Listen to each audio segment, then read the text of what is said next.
আজকে 30শে আগস্ট,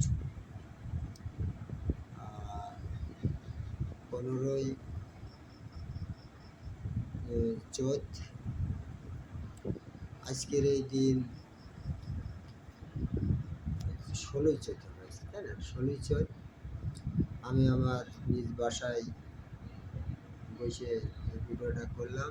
আমার ভিডিওর ভিতরে কোনো ভুল ত্রুটি হয়ে থাকে আপনারা ক্ষমা দৃষ্টিতে দেখবেন, যদি কোনো ভুল ভাষায় কথাই বলাই। তাই আমি বলতে চাচ্ছি, আমি প্রথমে আমার পরিচয়, আমার নবী মোহাম্মদ সাল্লাল্লাহু আলাইহি সাল্লাম, আমার রাসূল মাওলানা হাশিবুল্লাহ খান চিশতি, উনি আমার রাসূল, আমার নবী হচ্ছেন মোহাম্মদ সাল্লাল্লাহু আলাইহি সাল্লাম। আমি একটা কথা বলতে চাচ্ছি, না জানার অনেক বিপদ। আমার যদি জানাই ভুল থাকে, তাহলে আমি যা মানব সেটাই ভুল, সেটা ভুল হতে বাধ্য, কেন আমার জানাটা সঠিক নাই, আমার মানাটাও সঠিক হবে না। তাই আমরা আপাতত ইহকাল ও পরকাল দুইটা কালের চিন্তাই করি। ইহকালের চিন্তাটা ভালোই করি, বাড়ি গাড়ি ঘর দুয়ার করার এবং চাষাবাদ যাই কিছু করি বুঝে সুঝে করি, লস হলে আর করি।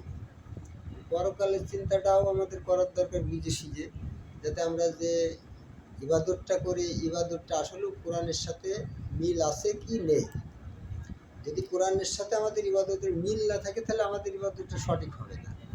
তাই আমি বলতে চাচ্ছি, ইবাদত দুইটা। আপনারা এতদিন অনেক মানুষই জানেন যে ইবাদত তো একটা, শুধু আল্লাহরই ইবাদত, এটাই মানুষই জানে, বেশিরভাগ মানুষ। কারণ আল্লাহ 1400 বছর আগে কিংবা তার আগেও আল্লাহ ইবাদতের কথা দুইটা বুঝেছে, কারণ আমাদের কোরআনটাই 1400 বছর আগে।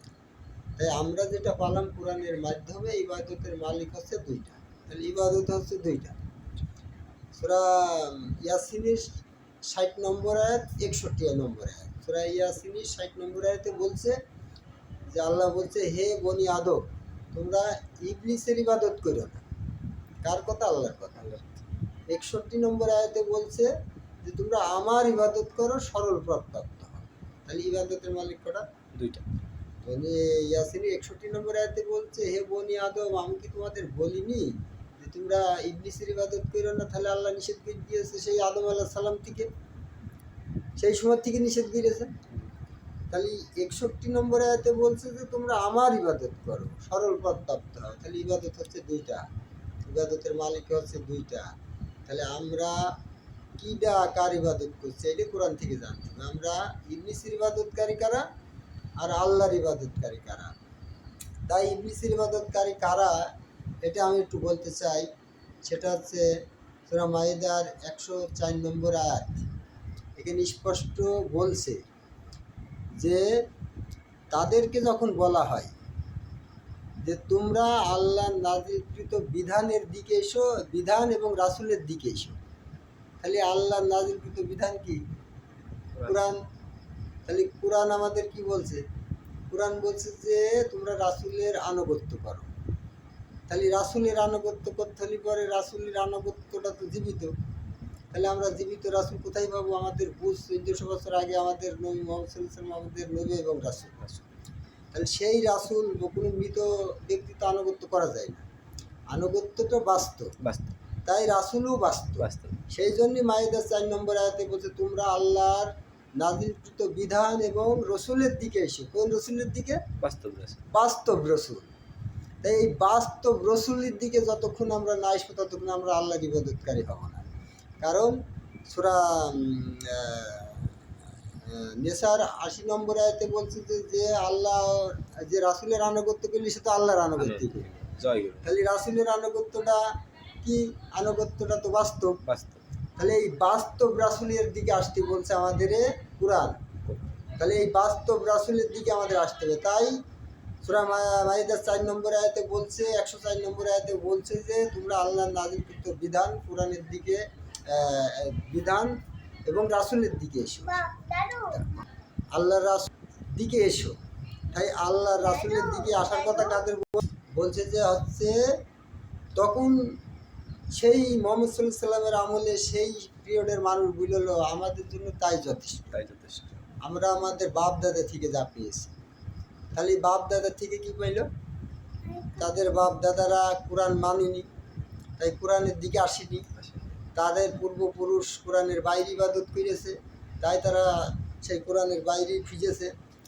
খালি পরে আমাদের জন্য তাই যথেষ্ট যে আমরা আমাদের বাপ দাদা থেকে পেয়েছি। তারপরে কি বলছে, তবু কি তারা, যদি তাদের বাপ দাদার এই বিষয়ের কোনো জ্ঞান না থাকে তবু কি তারা তাই বলবে? তাহলে কোরআনের পরে যাদের জ্ঞান নেই, কোরআন যারা পড়ে না, কোরআন মাফিক যারা ইবাদত করে না, তারাই বলে যে আমাদের বাপ দাদা থেকে যা পেয়েছি তা আমরা তার ইবাদত করব। এই বাপ দাদা থেকে যা যা পেয়েছে এরাই হচ্ছে শয়তানের ইবাদতকারী, এরা হচ্ছে আল্লাহর ইবাদতকারী নাই। কারণ আল্লাহর ইবাদতকারী হলে পরে কোরআন মাফিক ইবাদত করতে হবে। যে আমি এই কথাই বলতে চাচ্ছি যে আমাদের রাসূল বাস্তব, সেই রাসূলের আনুগত্য করলে আনুগত্য আল্লাহর হবে। সূরা নিসার ৮০ নম্বর আয়াত। 6 মিনিট হয়ে গেল। আজকে আমরা বাস্তব রাসূল মুখী যতবেলা না হব ততক্ষণ পর্যন্ত আমরা কোরআন মাফিক ইবাদত করতে পারবো না। কারণ হচ্ছে ওই জন্য আমি বলেছি আগে যে আমার নবী মুহাম্মদ সাল্লাল্লাহু আলাইহি ওয়াসাল্লাম আমার রাসূল, মওলানা হাশিমুল্লাহ, আমার রাসূল হচ্ছে বাস্তব। এই বাস্তব রাসূলের আনুগত্য করলে আমি নবীর সঙ্গে আমার সূরা নিসার ৬৯ নম্বর আয়াত। এই বাস্তব রাসূলের আনুগত্য করলে পরে আমার আল্লাহর আনুগত্য হবে, সূরা নিসার ৮০ নম্বর আয়াত। এই বাস্তব রাসূলের আনুগত্য করলে আমার কর্মফল নষ্ট হবে না, সূরা হুজুরাতের ১৪ নম্বর আয়াত। এই বাস্তব রাসূলের সাথে পথ চলিয়ে আমি জালেম থেকে মুক্ত হব, সূরা ফুরকানের ২৭ নম্বর আয়াত।